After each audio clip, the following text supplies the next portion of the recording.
ఇదిగో భగత్ సింగ్ గారి గొప్పదనం గురించి ఒక కథ. భగత్ సింగ్ భారత స్వాతంత్ర్య సంగ్రామంలో ప్రతిష్టాత్మకమైన స్వాతంత్ర్య సమరయోధుడు.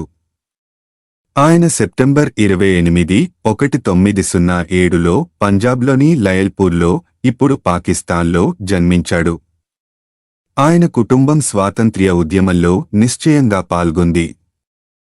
ఇది భగత్ సింగ్ మీద లోతైన ప్రభావం చూపించింది.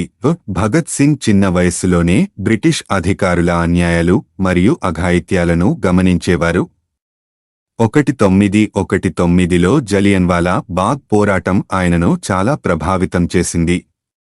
ఆ పోరాటంలో ఎన్నో నిరాయుధ భారతీయులను బ్రిటిష్ సైన్యం తుపాకీ కాల్పులు జరిపింది. ఈ ఘటన భగత్ సింగ్ స్వాతంత్ర్య పోరాటం కోసం యుద్ధం చేయడానికి చేసిన నిర్ణయాన్ని పెంచింది. Bhagat Singh Hindustan socialistic Republican association లో చేరాడు. ఇది బ్రిటిష్ పాలనను ఆయుధ శక్తితో పోరాడి ముగించడానికి విధేయంగా ఉన్న ఒక సంస్థ.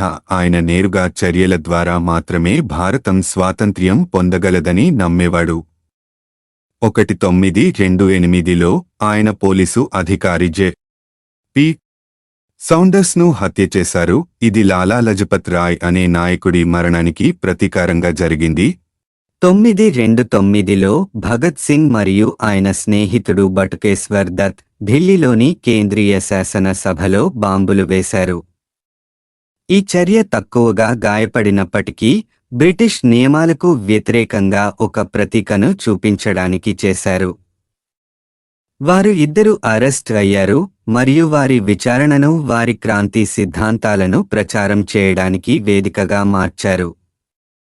భగత్ సింగ్ యొక్క వాక్చాతుర్యం మరియు ఉద్యమం కోసం ఉన్న ప్యాషన్ ప్రజల్లో విశాలంగా గుర్తింపు పొందింది. అందరి హృదయాల మీద భగత్ సింగ్ ధైర్యం మరియు త్యాగానికి ప్రతీకగా నిలిచారు. ఆయన ప్రసిద్ధంగా, వారు నన్ను చంపగలరు కానీ నా ఆలోచనలను చంపలేరు. వారు నా శరీరాన్ని నాశనం చేయగలరు కానీ నా ఆత్మను నాశనం చేయలేరు అని అన్నారు. ఆయన ప్రతిష్ట మరియు సమర్పణం సామాన్యులకు ఒక ప్రతీకగా నిలిచింది. మార్చి 1931 23 సంవత్సరాల వయస్సులో భగత్ సింగ్ బ్రిటిష్ అధికారుల చేత శిక్షించబడ్డారు. ఆయన స్నేహితులు రాజ్గురు మరియు సుఖ్దేవ్ కూడా ఈ సంఘటనలో మరణించారు. వారి త్యాగం అనేక మందిని స్వాతంత్ర్య ఉద్యమంలో చేరేలా ప్రేరణనిచ్చింది.